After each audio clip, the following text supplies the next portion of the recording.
Ekasala ekatwadde Bukakata road.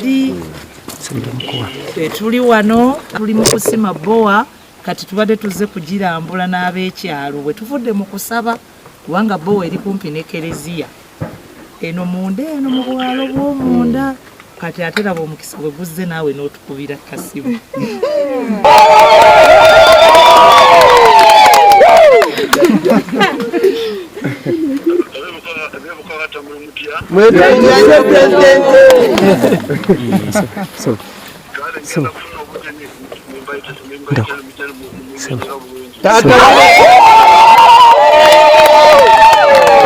Era uno chairman wene yale soko indem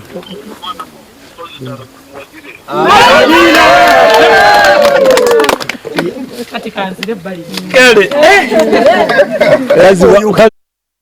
ebibuuzo bikyasobola okubeera ddala ebingi ku ngeri Justin Nameere Ensubuga gye yasobola okuyita ku kakonizo ak'akabokisi akaasangibwa nga kamenyese ye obululu bwe ne bugenda mu maaso okubeera nga bubalibwa. Okwawukana ne bwe byali bibadde emabega mu Kalungu East ne mu Kalungu West, omulamuzi gye yakkiriza okubalibwa kugende mu maaso saako n'ekyalabibwako mu disitulikiti ey'Ettololo. Omukyala Sara Opendi we yawangulwa mu kalulu era naye ne bakkiriza okuddayo kugenda okubala obululu, wabula bwe baasangayo akabokisi akafu oba akaali kamenyese siiru actually specifically mu disitulikiti ey'Ettololo baasanga akabokisi kaali kamu akaali kamenyese. Omulamuzi n'agamba tasobola kugenda mu maaso kubala bululu olw'ensonga nti nno waliwo akabokisi akaali tampered with. Wabula ku Justin Nameere paka nakati abamu tebannakitegeera wa Nameere ate we yasobodde okufuna okusaasirwa okuva ew'omulamuzi. Ensonga nnyingi nnyo abantu ze bagenda mu maaso okuba nga basongako, okuli n'okusemberera eri omukulembeze w'eggwanga okwawukanako ate of course ne bammemba b'ekibiina kya NRM.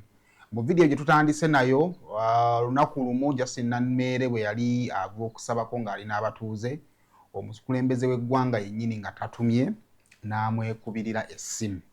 Okusinziira ku g'omu nkuubo era nga n'agamu agaayogerwa amyuka chairman w'ekibiina kya NRM mu Buganda Kyeyuna Aruna Kasolo yategeeza nti nno waaliwo essimu eyakubwa ey'omukulembeze w'eggwanga eyali eragira obululu buno okuddamu okubanga bubalibwa.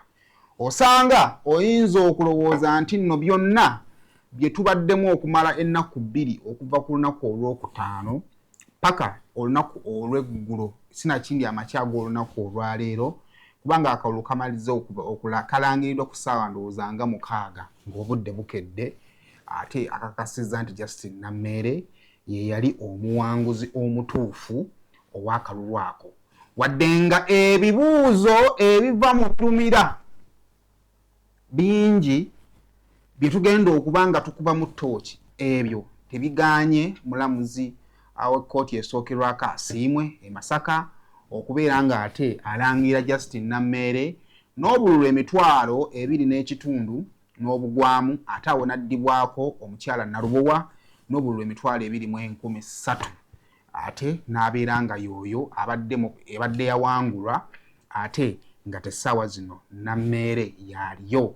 Tugenda kutunula mu biki ebigenda okuba nga biddako. Twatuuse tutya awo, nsobi ki eziyinza okuba nga ezaawadde omukisa Justin Nameere okuba nga afunye obuwanguzi ate amakya g'olunaku olwaleero, amaanyi ki agasobola okuba nga ge gabadde emabega wa Justin Nameere okutuuka okuba nga omulamuzi asobola okulya ebigambo nga bwe yali abyogedde mu kkooti ate n'atandika okwogera ebirala oluvannyuma lw'okutuuka ku ground awaali wayina okubalibwa akalulu. Njagala mu ngeri y'enjawulo okwebaza omukyala Second National Vice Chairperson Female avunaanyizibwa ku ffe abakulembeze abakyala mu NRM, omukyala Speaker of Parliament Right Honorable Anita Among. Omukyala ndowooza ekitono ennyo tubadde tuwogera emirundi nga 8 olunaku. okuva obuwanguzi bwe baabubba yaŋŋamba Nameere najja Masaka n'ensulamu ennaku 3 nga ndaba obuwanguzi obulina ate bwalazeewa ne tubeerawo yansabira nako nagendako we nansabirako nga ndi mu buyinike naŋŋamba nti nedda omuwanguzi tawanika omulwanyi taggwamu maanyi tambuza ebintu ng'ekibiina bwe kikulambise era ne tubitambuza neyanzeege bonna abambeereddewo. Njagala nnyo okwebaza mwami wange mwami Nsubuga n'okumuyozaayoza. Mwami Nsubuga yabadde chairman wa kalulu kange, yabadde chairperson wa task force eya ttiimu Nameere yonna okuva lwe taatandikira mu kamyufu ka NRM. Ndudde nga ndi mu ebbanga ddene kubanga ffe tusookera mu kamyufu. Ate njagala okukibatera ku record nti mu kibuga kyonna ekya Masaka City nze candidate nzekka eyalina akamyufu kubanga ne bakandidate abakwata flag za NRM mu kamyufu tebalina babeesimbyeko keebuuza baba balina ne bateesa naye nga baayita wano opposed nze ate navuganya nenva omwo ne tudda mu bululu bwa seeki nga nina okuyambako abantu bange benzikiririzaamu nga speaker Nditamu nga chairman Jordana nga Hamson Obuwa honorable nga chairman Kalangwa kale ne tuveeyo ate ne tudda mu kana akawamu akange. So ndudde nga ndi mu bululu naye mwami Nsubuga nkoze obulungi obutagambika n'akulembera bulungi ttiimu ne tujjayo obuwanguzi ne bwe baabubba nanzikakanya nensigala nga ndi concentrated. Mujjukira amabaluwa omulamuzi ge yayogeddeko nankomendinga nti waliwo amabaluwa Nameere ge yawandikira Electoral Commission wakati awo mu kavuvu ngano aganyambye ennyo mu musango byonna chairman wa ttiimu yaŋŋamba nga concentrate basabe kino saba tali sheet saba kino butuufu ne tukolera ddala ekintu ng'abakugu. Neebaza nnyo abavubuka mu Masaka City. Akalulu kange kaali youth-led. Nayina abaana bali passionate kalulu kange nga gwe mulundi gwange gusooso. Obuwanguzi bwa Justin Nameere obumuweereddwa akawungeezi ak'olunaku olw'eggulo oba makyaga olunaku olwaleero lulekawo olutalo lwabadde alina mu region naddala ne omumyuka wa chairman w'ekibiina kya NRM mu Buganda Kyeyuna Aluuna Kasolo. Twagala tuyitewokko, twagala tutunulemuko ate eri ekibiina kya NUP ekyatwala akyayisa amabaka 50 abaalangirirwa kati nga bwe twogera omubaka omu amaze okubeera nga anojjolwako ate ne basigala bakana mu 9. Eno eyinza okubeera entandikwa ey'okuloopa naddala nga kuva eri bannakibiina kya NRM nga baloopa aba NUP ababawangula ne basigala nga bakyalimu obwattoma. Awo tugenda kutunulako pozi n'abagenda okusembayo nga bwe tubiraba ku kibiina kya NRM waliyo okukumukisa okulaba ku kibiina kya NUP naddala agamba nti yaggyibwako obuwanguzi bwe mu ngeri ey'amankwetu nga naye bumuddezeddwa awo n'ebirala okuli entalo ze tuyiseemu nga mu kaseera nga tuli mu weekend byonna tugenda kuba nga tubitunuulira amakya ag'olunaku olwaleero.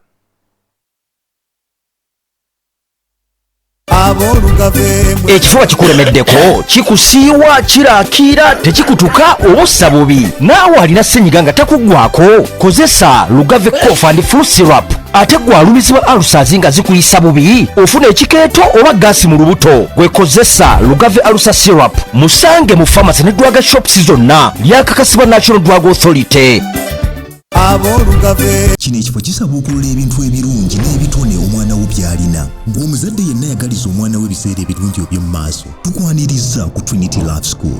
Wano ku Trinity Love School tukkiriza nti buli mwana alina ebitone n'amagezi ebirinza okusabuukululwa. Trinity Love School somero ly'abawala n'abalenzi okuva ku nursery paka ku P7 era nga lirina ebisulo awamu n'abo abava ewaka. Ebisulo by'abaana biyonjo bigazi bulungi okugattako endya ennungi eddwaliro eririmu abasawo abatendeke wamma ddala ebyobulamu bw'omwana wo ne biba nga bigonjoddwa. Tulina emmotoka ezisaabaza abaana abava ewaka, tulina abasomesa abatendeke mu bungi ddala, tulina ebyemizannyo ebyakatemba okuwuga n'ebirala bingi.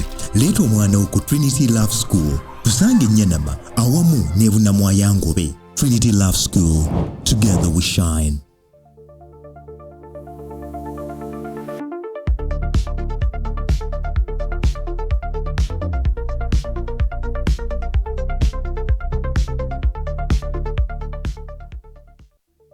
kale ku Saymore official na gyosinzira okubanga atotulaba njagala okukwebaza okubeera nga atotwegesseeko n'olunaku olwaleero bali nnyo okubeera nga atotulaba tukwaniriza mu mwezi omupya ogwa February omwezi guno gwa mukwana ate mwezi gwa school fees gwe mwezi gwenjogeddeko n'eŋŋamba nti no gwe gujjuddemu demands eziteetaaga kumanya omwana mubadde muwolidde ng'alaba otuba mu making sure nti buli kimu akifuna ne time bwetuuse ey'okudda ku ssomero ate akulaga nti n'ebyokusomero abyetaaga mu bujjuvu bwabyo ate awo tuke ku nnaku z'omwezi nga 14 nga gwe ne maama w'omwana gwe mbadde mutoba n'omugamba kati genda ku dduuka obagambe bakuwa ebitabo nja bbawa 14 zigenda kutuuka ng'ayagala ebimuli ate nga akujuliza nti basajja bannonda baba babikoze so kakati omusajja yonna gy'oli kwongera kwebeereramu ekintu kyogera bakakitambulira ddala bulungi kwebaza okubeera nga vidiyo eno ogirabye nkusaba okugirayikinga okomentinge ate okutulaba okumala ebbanga eddene oba otwongedde ddala obulamu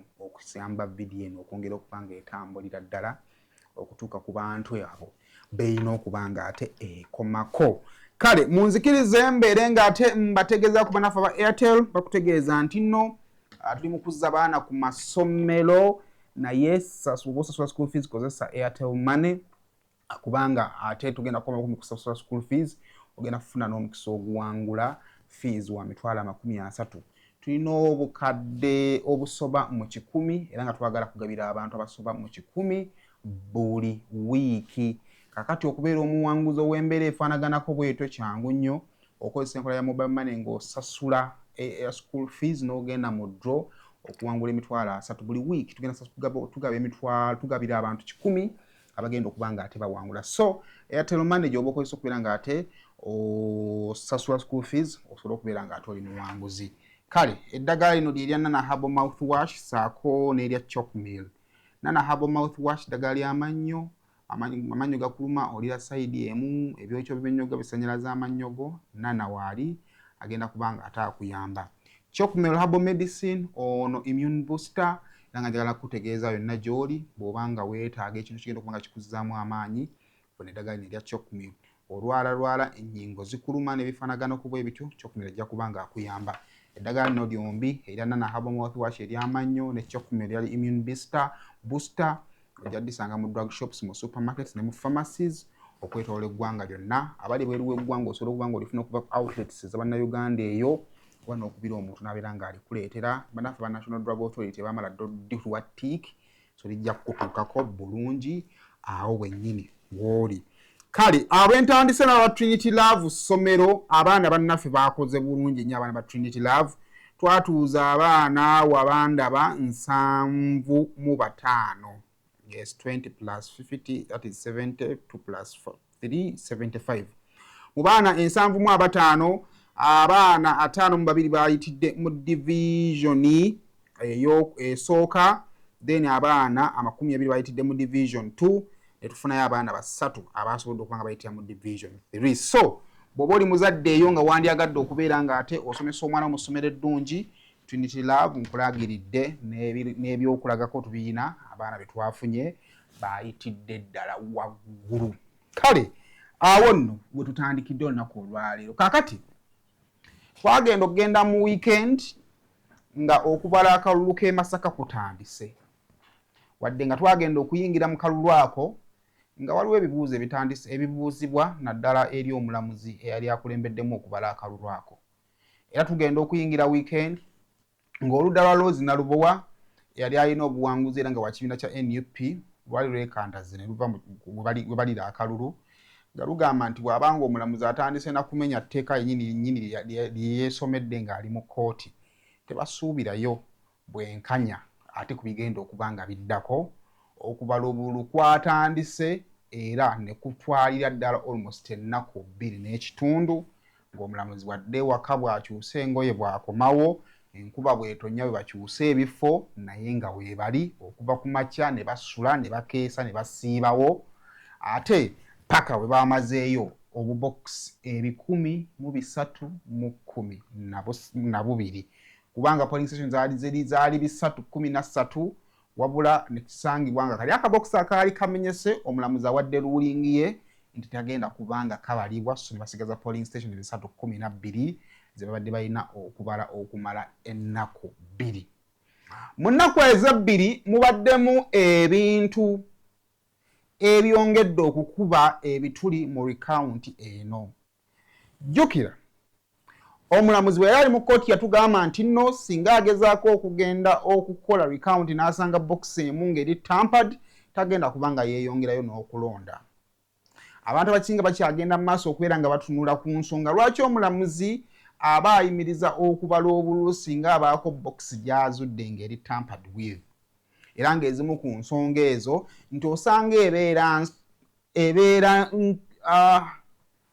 kibanga ekyokulaba kubanga okubagulizaako nti osanga obubokisi buno waliwo eyabukwatamu.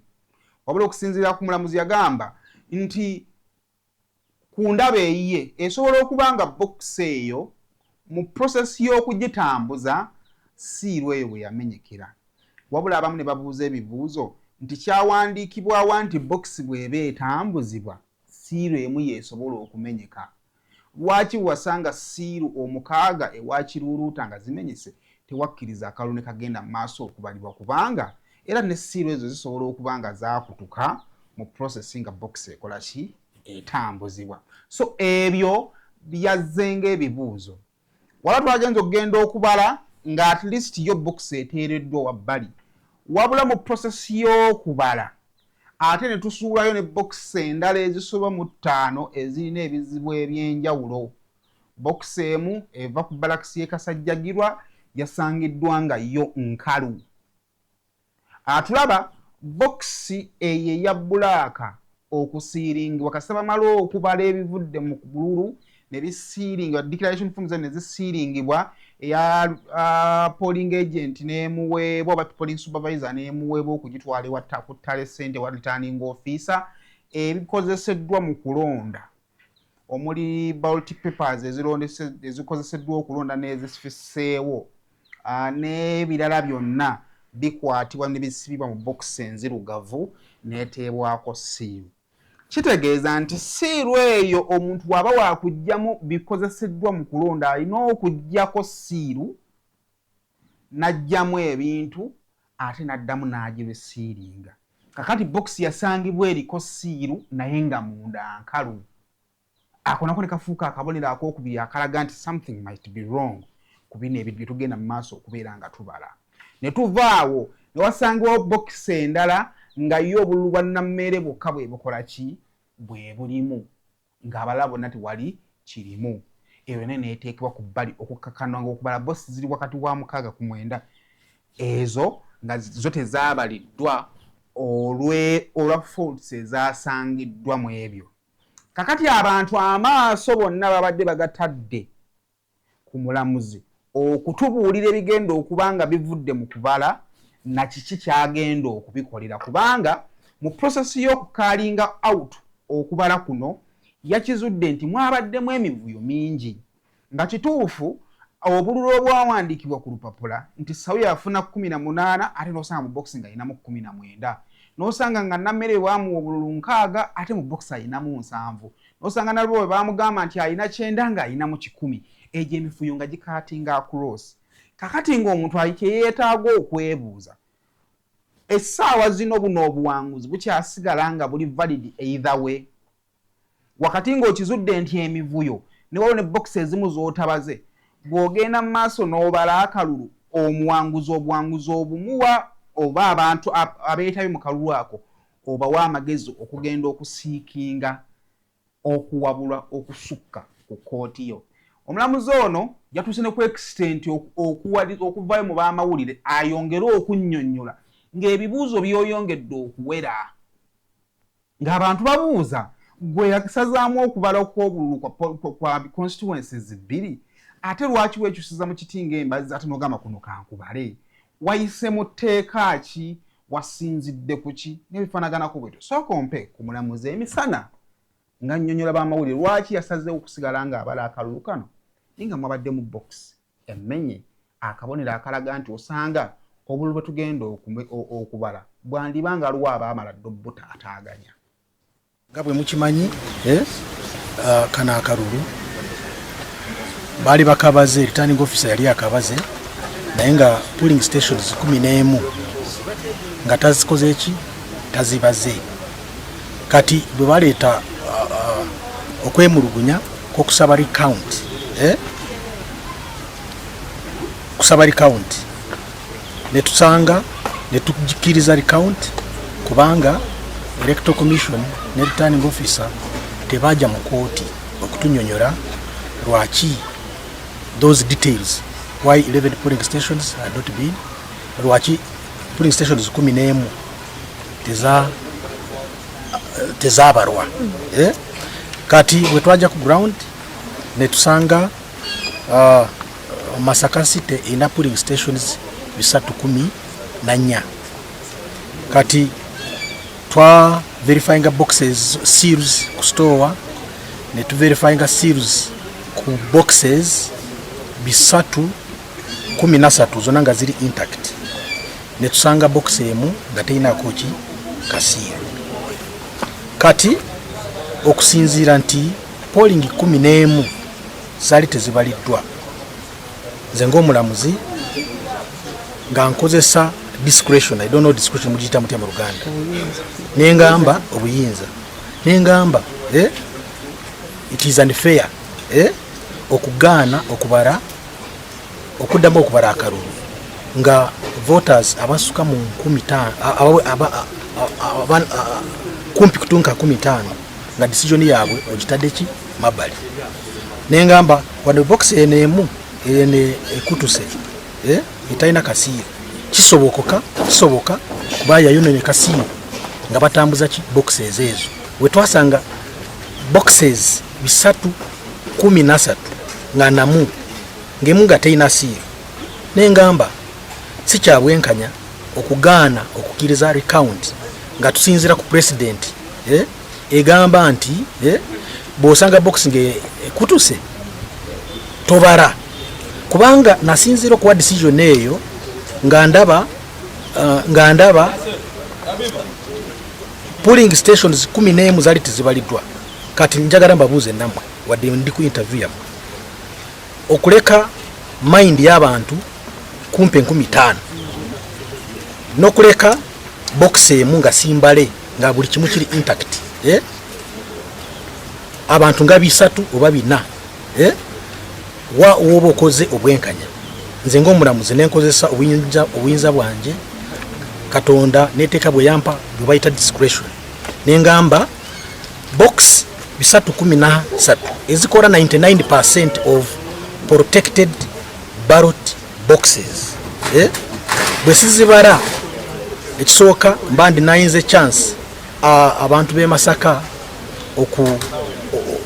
okutegeera ani yawangula mu butuufu kubanga boleka abantu 15 wabweru nange nga ndeseyo bisatu osobola kugejinga n'olaba ona polinze obururumeka kati nesayo ntituzibali kakati bw'owuliriza omulamuzi akugamba nti we verified 313 black boxes nga ziri intact means nga tezikwatibwako box olabira ku kibox etakwatiddwako box eyo eba erina siiru yaayo. Now on the 313 boxes zabadde intact nekizuulibwa nti box emu yo yabadde nkalu nga terimu wadde n'obululu kakati ekyo kiddayo box eyo eba ekyali intact. Kambuuza ekibuuzo, singa oleka ennyumba yo ng'ogiggadde n'okoma n'osanga nga ennyumba eyo ekyaliko kufulu n'oggulawo n'osanga mu nnyumba temuli bintu, ennyumba eba tennakwatwako.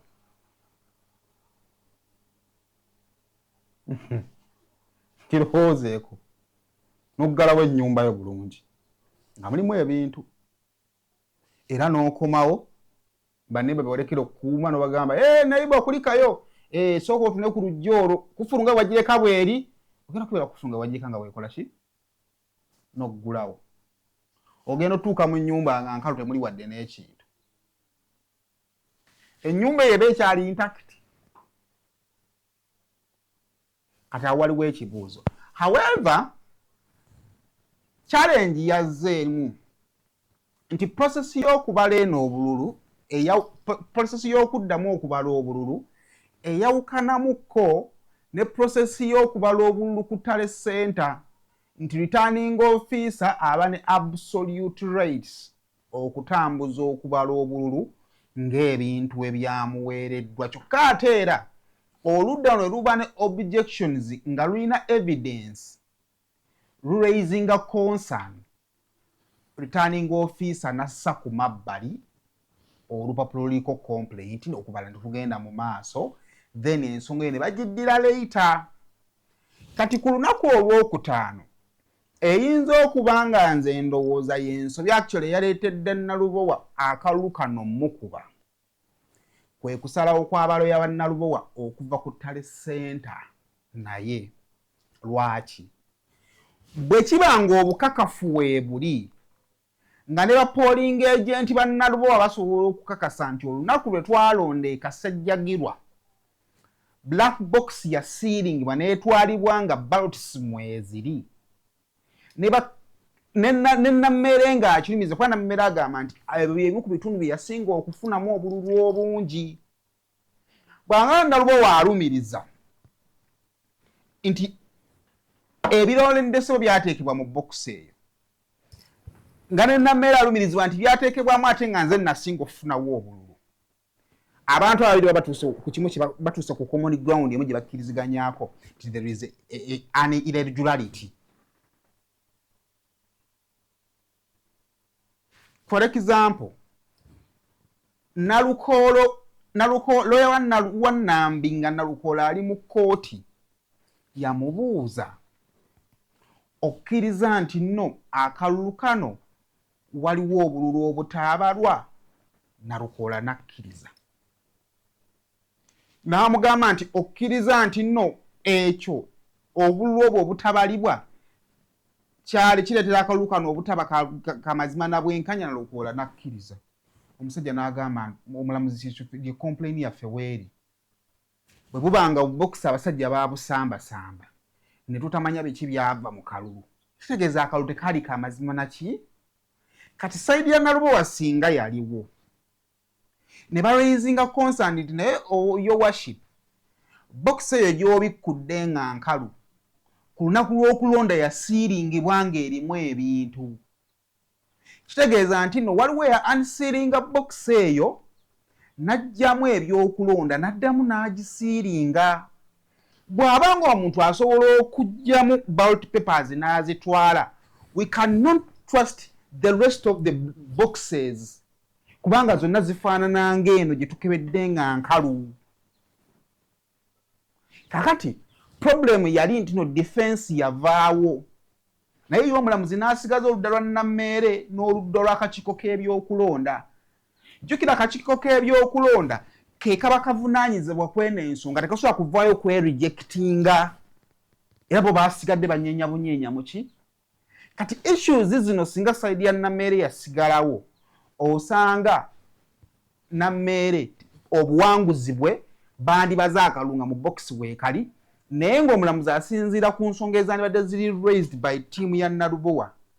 Nameere bantu tebandimuwadde buwanguzi bandibongeddeyo mu kkooti eya waggulu bapetitioninga akalulu kasazibwemu baddemu balonde buto. To me that is my opinion. Ebyabaddewo nga balangirira akalulu kano.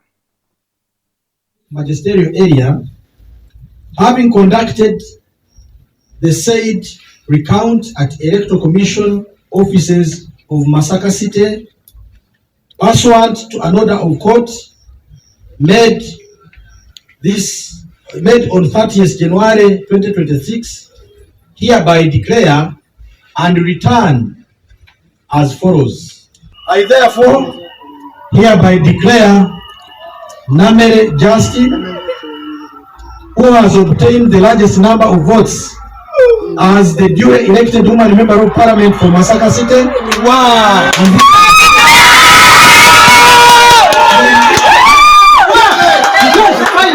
Under my hand and seal of this court, this February 2026. Congratulations.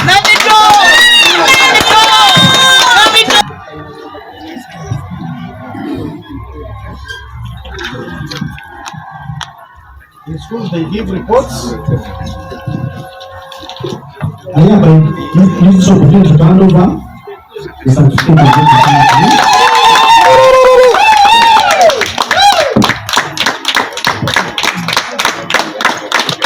Ebibadde byangu nnyo Katonda nga mulungi ebayoga nnyo Katonda yabadde mweyensonga Katonda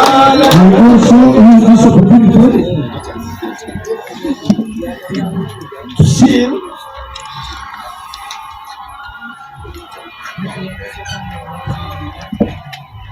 and hand over a certificate of voting counts to the returning officer Masaka for onward transmission to Electoral Commission for the settlement of the winning candidate, and to those who did not go through. All is not lost.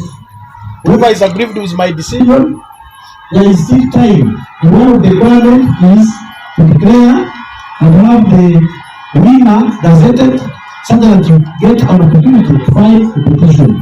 But as far as I'm concerned, using the best heart, using my whole body and our team, this is what we found in our boxes. And we wish you, the people of Masaka, the very best in 2025, 2026, and 2030.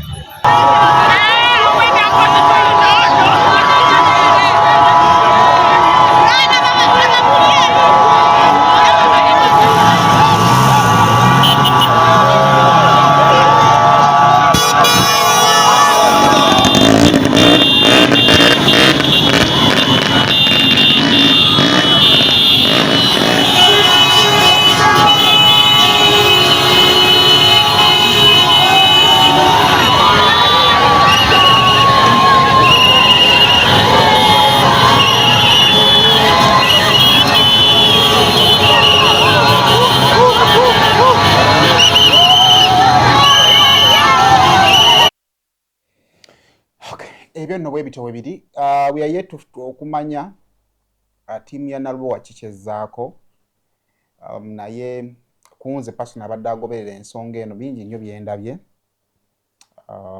mu kalulu kano osanga ebyoyinza okuyigirako naye kaakati munakutegeezezzaako ntitugenda tunuulira ebintu ebimu ekisooka position y'ekibiina kya NUP nga ababaka 50 be yafuna batandise okutoolwako mu district ey'e Masaka omukyala amanyiddwa nga Giwa Namutaawe yawangula omukyala amanyiddwa nga Nolulejje Waniita naye okusinziira ku kye twasembye okulabako nga naye agamba ayagala kukuloopa lwa nsonga nti nagamba we NUP yamuggyako obuwanguzi bwe mu district ey'e Luweero omukyala amanyiddwa nga Agnes Kirabo Brenda Nabukenya yamuwangula naye akalulu ne Agnes Kirabo naye agamba yalabiddwako ku TV nga yeekubira omulange w'omukulembeze w'eggwanga kubanga waliwo ebigambibwa nga bwe nakutegeezezzaako nti mwalimu essimu y'omukulembeze w'eggwanga okusaba likawunti kati waliwo batandise okuddukira omukulembeze w'eggwanga direct okusobola okuba nga abayamba okubeera nga ate basaba zi likawunti okusobola okuba nga mbo bafuna obuwanguzi bwabwe wabula bino bigenda mu maaso okukolebwa nga NUP erina obuwanguzi obwagitwalibwako bw'olowooza nti nno n'omuntu agamba nti ne buno bwagenda butya bw'ogenda wano Nakawa East wayise omufumbiro bw'ogenda Kampala Central jangu Kawempe South gende Busiro South nabo balina obuwanguzi bwe balowooza nti no baali babulina bw'ogenda e Busiya omuwala yali akulembedde agambibwa okuba nga yali mu kyakusatu najja n'atwala obuwanguzi n'ebifo ebirala bingi nnyo. As this so-called justice is given to the Nameeres, are we seeing a point in time nga n'aba NUP abalina obukakafu nti nabo obuwanguzi bwabwe engeri gye bwatwalibwamu yali y'amankwetu n'abuweebwa oba ebifo bya NUP bigenda kwongera kukendeezebwa ate paka bwe tunaagenda mu maaso okuba nga tutuukaawo. So we are yet okulaba oba tunaddamu okufuna ezifaanananga ezirabika okuba nga executive orders. I don't confirm ezirabika okuba nga executive orders okubaako recount ezimu ebitundu ebimu n'obudde bwa recount kati bwaggwako dda, but people still coming up bagamba muzeeyiragira tuddemu tubale akalulu oba muzeeyiragira ebifo byaffe bikoleshi bituweebwe. So ebyo tujja kuba nga tubitunuulira mu maaso awo. Kale awo nonvuddewo tugenda oyingira weekend nga CDF avuddeyo ayisiza ekiwandiiko ekyetondera eggwanga eri Amerika oluvannyuma lw'ebigambo bye yali abasazeeko yabasalako waadi nti embassy y'eggwanga eri Amerika mu ggwanga erya Uganda yali eri mu kwekobaana ne munnakibiina kya NUP era akikulembera Robert Kyagulanyi Ssentamu okuba nga bamuwa protection, era n'avaawo n'agamba nti ekimala eggwanga erya Uganda ligenda kuba nga lisazaamu enkolagana yaalyo ne embassy ya ggwanga erya Amerika mu Uganda saako n'operations eggwanga erya Uganda ezaali ziyamba ku ggwanga erya Amerika mu bitundu eby'e Somalia. Wabula amaliriza avaayo atugamba nti erabika yawubye kyandibanga yakoze ensobi asonyiyibwe era bwatu n'agenda ku mutimbagano gwe n'ateekayo apology. Era nenkutegeeza nti nga tubiteekayo era nenkutegeeza nti no apology eyo chairman owa senator era nga ye owa foreign affairs committee era nga ye chairman waayo amanyiddwa nga Jim Shaz yavaayo amanyi nyinza obanga ngasomye ng'ogedde bubi n'abanga agaana apology ya CDF era nga ayita ku mutimbagano amanyiddwa nga senator foreign relations committee chairman omukulu oyo yavaayo n'ategeeza nti no the commander at Kainerugaba has crossed the red line oba ayise waakoma and the US must re-evaluate its security partnership which includes sanctions and military cooperations with Uganda. The president's son and likely successor cannot just delete tweets and issue her apologies. The US will not tolerate this level of instability and recklessness.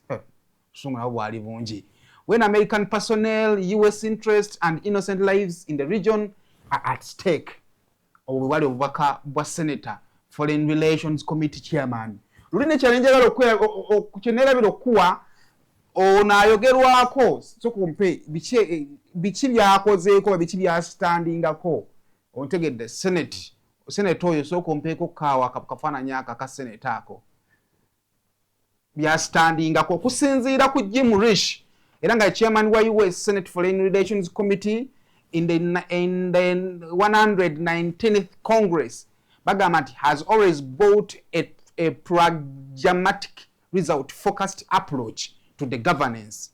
Bagamba, as the top Republican on the committee, Risch is focused on protecting the security. Focusing on protecting the security and the interest of the American people. Okawulidde bulungi? Is focused on protecting the security and the interest of the American people.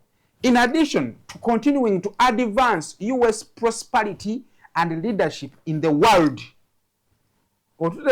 In addition, continuing to advance US prosperity and leadership in the what? In the world. In doing so, it tackles many issues that are critical to his home state in Ado, like the Ado exports, the defense, the Ado interests, and the Columbia River Treaty talks. Nefanaganako bwebityo. So, bw'otuna ku profile y'omusajja ono oyinza okulowooza nti kyamwanguyira okuvayo okurespondinga ku bigambo bya CDF. Oba CDF yavaayo n'ateekayo post eyeetonda era nayo twagirawa. Bino bina tukyali mu recap. Yavaayo n'atuwa tweet, yavaayo n'agamba nti I want to apologize to our great friends the United States for the earlier tweets that I have now deleted. I was being fed with wrong information. I have spoken with the US ambassador to our country and everything is okay. We are going to continue our military cooperation as usual. CDF watu na umuro mutimbagano na agenda ate kujja eggwanga n'agikwasaganya. Wabula ebigambo bya Risch birina abakulu mu magye balowooza nti Rishi yaleka yali akakanya mukama waabwe. Bagamba nti ono ayinza okuba yali diplomatic kubanga ye mukulembeze naye ate ffe kati tulina kyakukola kikyakufiirwa. Kano Chris Magezi oyo nno kati yakola ng'omwogezi w'amagye g'eggwanga ku mutimbagano naye n'agwambalira n'akwata post ya Rishi n'agiretreatinga n'amuddamu n'amugamba bw'ati Uganda is a sovereign independent country. Uganda gwanga eryetongola era eryefuga.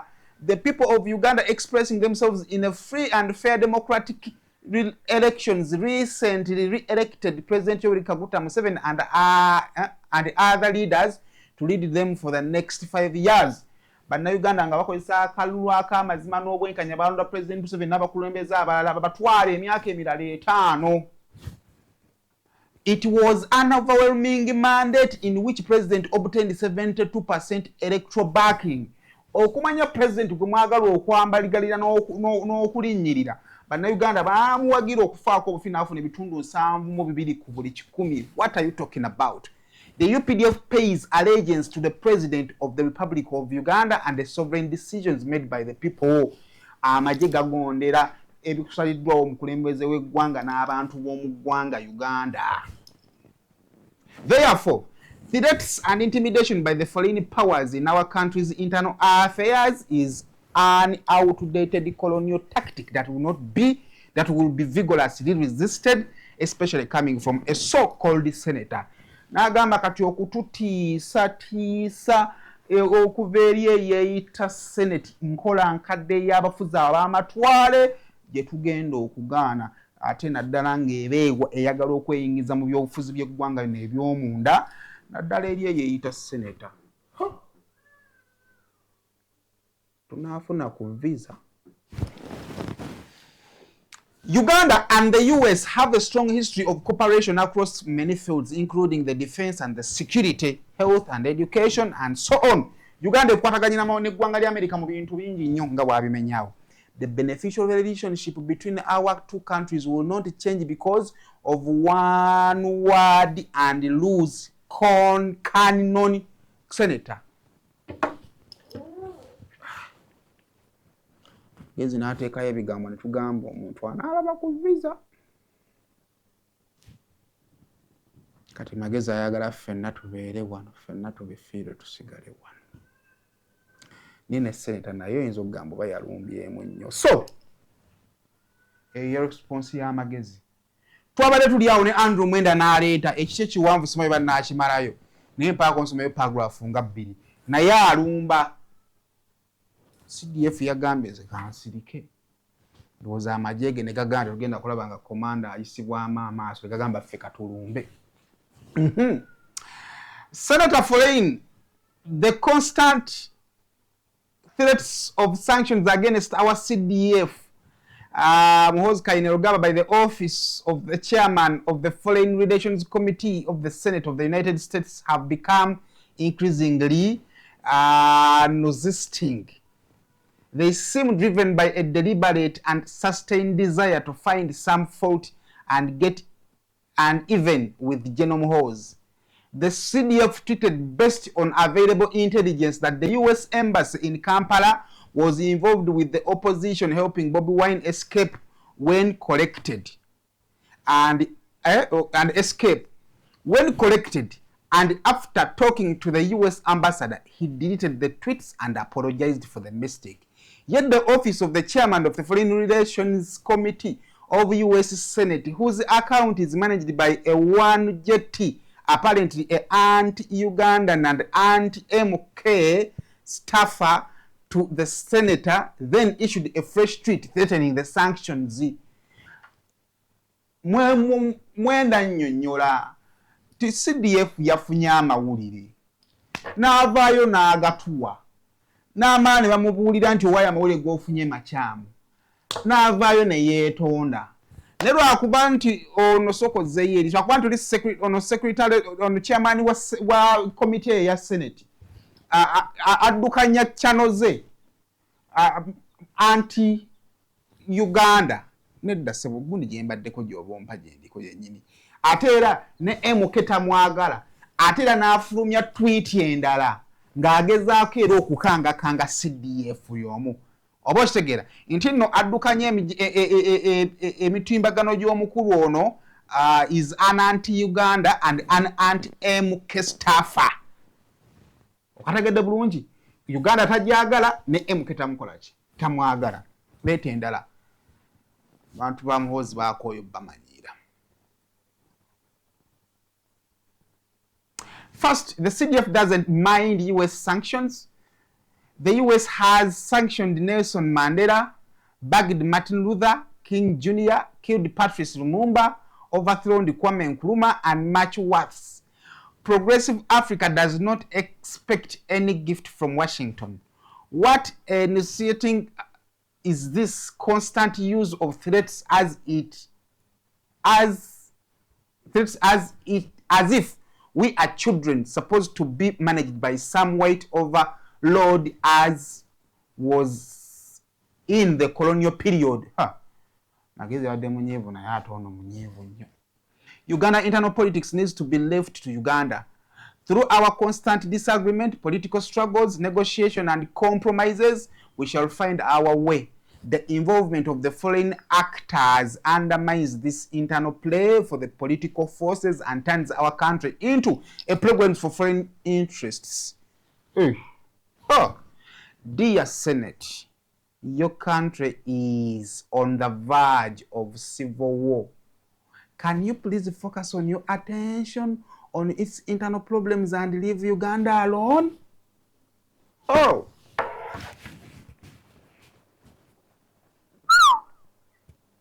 Genda kadinisa nga wakubuuza, where are you coming from? Uganda? So Uganda, you support what? You support your CDF? Ngogamba, yes. Okay, now go back to your CDF. Olowoozaamu byesa amanti bannange bino tubivumirira nga tolina bukakafu obeeri gy'onaagenda naba naakuwa visa. Osigala awo nno ng'otabuddwa. So olwo lutalo luli awo. Kati otwale lwakamala okulumaliriza ate n'olala ne lubalukayo era nga boyinza okuyita bafutusooli aba CDF bamulwanira. Olutalo olwo tugenda okuva n'okulwokutaano nga Dr. Chris Balyomunsi avuddeyo nga openings up ng'agamba bannange emirimu ngikola ne CDF emirimu gyange agifudde mizibu agikalubya mbanna akamalo tereza kana ate nga akoonoona. Oko omumpe. Regarding the CDF does not speak for the government of Uganda, you're on record. But he likes Twitter communication. And he writes tweets. At times I do not read them, then shortly he deletes them. And I'm sure Ugandans have formed an opinion on his tweets. And I don't think, other than purposes of politicking, I don't think they take them as the official position from the government of Uganda. Like when he said, I am going to hang Dr. Besigye by June 6th. Did he hang him? Did Ugandans believe that actually Besigye was alive before hanging? More or less. No. So I think many right-thinking Ugandans, save for the politics and what, they just know he likes tweeting. At times he tweets and he deletes and so forth. And I have been, for the record, saying those as a government spokesperson, I treat them as casual comments he makes on social media through Twitter. I have discussed this issue with the appointing authority, with the president. Admittedly, his tweets make my work. Okategedde yagambye tweets za CDF zikalubiza omulimu gwe. Kaakati kubaalabye ku bintu ebyo akati waliwo ke nasoosa okukuwa sseboko gw'osa okukozesa. Mu baalabye ku bintu ebyo y'omukulu Daudi Kabanda, Ssaabawandiisi w'ekisinde ekya PLU, Patriotic League of Uganda. Bw'atyo n'agenda ku mukutu gwe n'amwambala bukanzu obusuuka buwenjuka n'amugamba bw'ati, kulumba mugagga tozanyira ku mugagga 226. With due respect to you, Dr. Chris Balyomunsi, a known opportunist who came to the government for political survival. You have no moral authority to despise the general.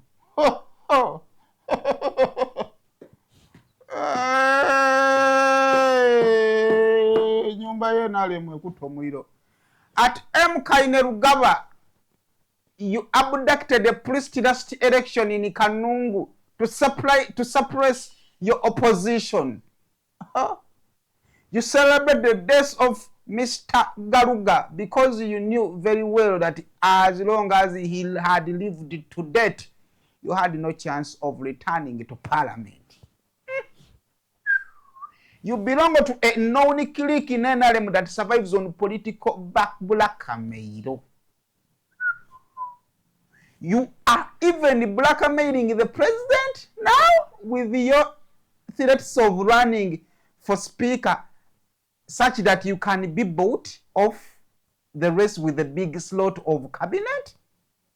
One major reason why people like Clarion and his likes hate General Muhoozi Kainerugaba is because they are aware that unlike Museveni, who tolerates their blackmail, General MK can't and will never tolerate them. It's a question of time. Rewarding blackmail and mediocrity will come to an end. Oh! Bino byonna kulumba CDF. Mwogerako. Teyamukomyawo. N'amwongera. Ojjukira ono Dr. Chris Balyomunsi bwe yazze yagambye bw'ati. Nurse Chris Balyomunsi misuse the medical terminologies to sound intelligent won't save him.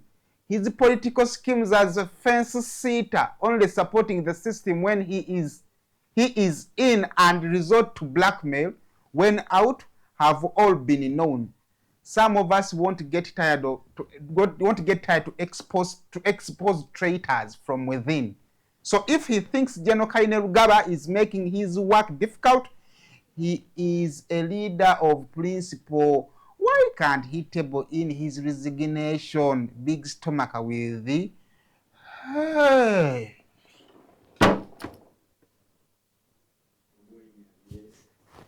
Obuzibu Bobi wine.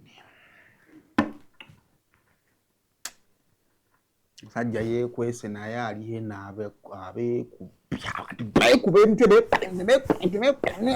belangidde ebintu. And for us, we are supporters. Kati Dr. Chris Gwata natuwaayo kantu. Please do.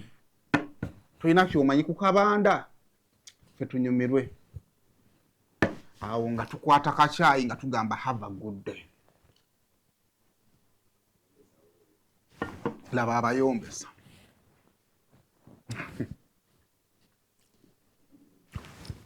Problem child. Ba minister se olieno kati wolwe naku zino oludde okutuwaayo akantu. Yonna gy'oli twagala okutegeeza principle yonna gy'oli weekwese naye abantu beekuba. Abasajja bali mu kwerumba n'Amerika. Abakulu ebikonge mu gavumenti biri mu kwerumba.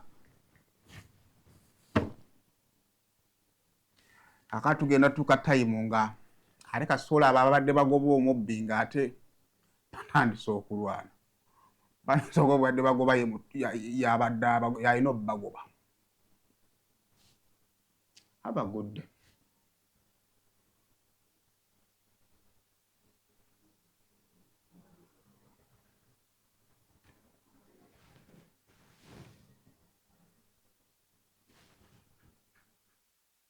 Mbalamusizaako nnyo abalabi ba KBS TV tubeebaza okutuwagira naddala mu package yaffe eya Go Back to School mutuwagidde naye abantu ne bagamba nti nedda bannange lwaki ate ffe abantu abakulu mutwerabidde munange ne tugamba nedda ffe aba Rosemary Beddings tetuyinza kuva mu bantu baffe ne tubaleetera package y'abantu abakulu okugira omufaliso omunene bwaguuga nga bw'ogulaba guno 4 ku 6 oba 5 ku 6 ayagala package ya 4 ku 6 tugenda kugikuwera ku mitwalo 33 ayagala package ya 5 ku 6 tugenda kugikuwera ku mitwalo emitwalo 38 kuno nga kujirako duve bwaguuga omuli pillowcases 2 ne kujirako atera ne suuka ne tukuwerako pair ya fiber nga bwogiraba fiber pillows ne tukuwerako akatimba akafo stand ne tukuwerako esuuka kogendo tandikira munange fe tugamba jangu ku Rosemary Beddings ebirungi tubina ate nga sibyo bino byokka ebintu bye tulina eno package tugiretedde bantu bakulu mitwalo 33 aba 4x6 ate omufaliso ogutavaako lugoye nga bwogulaba mitwalo 38 aba 5x6 omufaliso ogutavaako lugoye ate omulungi ogwa rose form tukubireko ku namba z'essimu eziri awo oba mutu whatsappingeko tugenda kubanga ebisingawo tubibabuulira.